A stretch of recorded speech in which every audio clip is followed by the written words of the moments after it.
Hello friends, how things are going on? Well, talking about me, I am really enjoying because I have come up with my first Django project live on my web server, and here it goes. Swarup-app.in, that's my base route, and the new route which I've added is Django-list, and this is a live page which you are seeing. I would drop this particular URL. Why don't you give a try? Well, this is going to be a very simple Django backend framework, but honestly speaking, I really learned a good important thing starting from its deployment to the implementation. As you know very well that when you are working on an organization, the deployment part is taken care of by the system guys. So in reality, if you are a developer, you don't have much hands-on ideas about how exactly these things have been configured in the server level. You have been kept out of the sight of those things. And that what actually struck me a lot, and for that reason I thought that why don't I have at least some idea about how the configuration at the server level is to be done. So I have to spend a good amount of time to configure this, because when you're working on a backend framework, of course you have to make use of the IP address as well as the port number. Like if you're running Python in your local system, the IP address would be 127.0.0.1 and the port number would be 8000. But when you're deploying in the server, you can't expect that the client would be typing the IP address with the port number. What the heck is that? Of course, that's what client will never do it. So for that reason, you have to go for some other policy so that you would be getting a now nice URL, and just that what you will be providing, and eventually will be getting the site like what I have done over here. Okay, so the first thing is that these data I have already feed it before I started the recording, and for that reason you were seeing this data.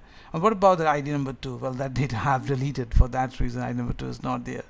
Before I get into this, I want to show you how about the view page source. So here it is. As you can see over here, if you see very nicely, it is a form. That means the form will be submitted. When the user fill up the data and will click on the button, the form will get submitted. See over here, there is a CSRF middleware token, and this token has been generated dynamically by Django. That would ensure that the form, the data that is getting into the form which will be going to the backend, is actually been taken care of by an authentic person.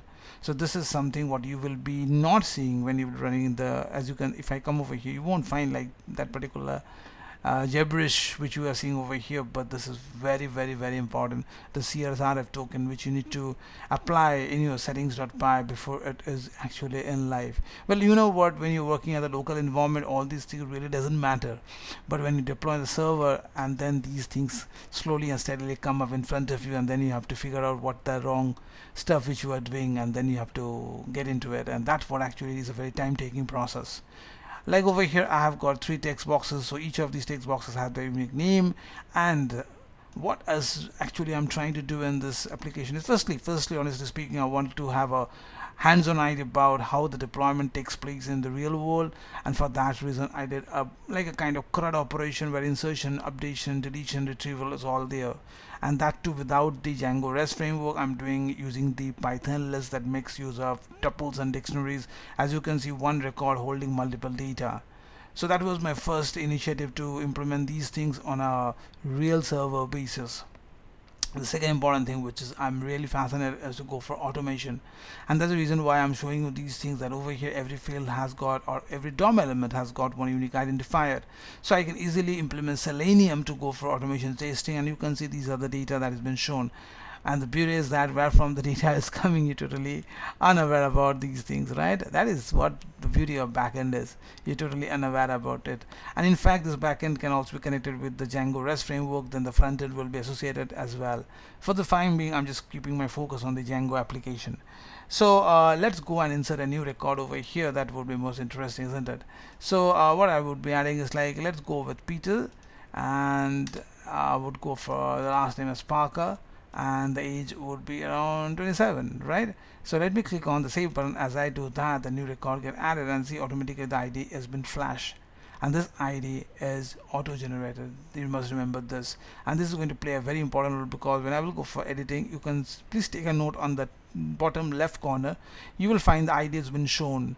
See, ID of the individual record has been shown, and that's how the unique identification takes place. And these IDs are also required for delete, edit, whatever operation you are doing it. Okay, so now I want to show you one more interesting thing, is that this data has actually been stored in the in your application. So even after I close my tab, and if I restart my application, I might see the data back again, unless and until you're deleting all the records. So as you can see over here, the data has been held temporarily in the Python list. I don't know how long this data would be there, but it is there, what I can see. So now what I've been doing is that I want to show you the edit part. So like, let's go and edit my record. And how about my age? Well, let me make it a little bit because I'm growing old day by day. Not by the number of days, but by knowledge, of undoubtedly. So let's click on the save button. As I do that, I am now 81 years of old. Sounds very interesting. So that's how the edit part is also working perfectly well. I can edit the first name, although there is no such unique element right now apart from this ID. This, as I said, this is a very fundamental Django application, but honestly speaking, even if you can do this CRUD operation, maybe you didn't take note of this. Over here, if you look, I have one extra prefix over here in the URL, and the ID which I got and dynamic generated is applied over here.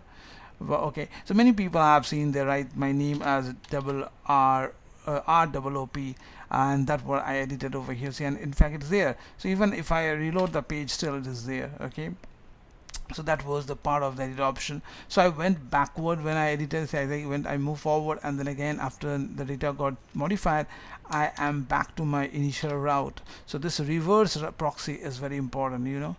And then I can go and click on the delete button to delete my record. Okay, how about the record number 3? Yeah, one day I have to leave this world as well.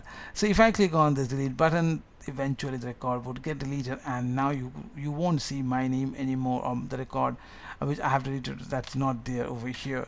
So overall, I would say before I sign off that this particular, since this live URL, you can give a try. Yes, I know there are some issues are also there, like for example, if I add some extra string, what will happen in that case? Nothing specifically will be shown in this case, but I don't want like these kind of things to take place. I want that some better option based functionality will be there, and that too I will be taking care. And moreover, like after I close the tab, if I open this data has been shown over here, I want to keep a clear button over here. If I click on that, all the existing data should get rid of. These kind of things I will keep on modifying, and until now I just wanted to like hands-on. Again, I'm saying the same thing which I said a few minutes ago, to have a hands-on idea about the configuration at the back end, and I want to go for the automation. That is what I'm very excitingly waiting when to start with. Within few days I would start off working on this, and I will update you guys as well. So this is the first project which is live now. You have the live URL. You can try out a URL to see how thing is working, and you can drop your honest feedback about this. It would be a very good advice for me. I'm openly waiting for you all. Okay, so that's all from this video presentation. Very soon I will be coming up with my next video. Until then, have a nice time. Take care. Bye bye.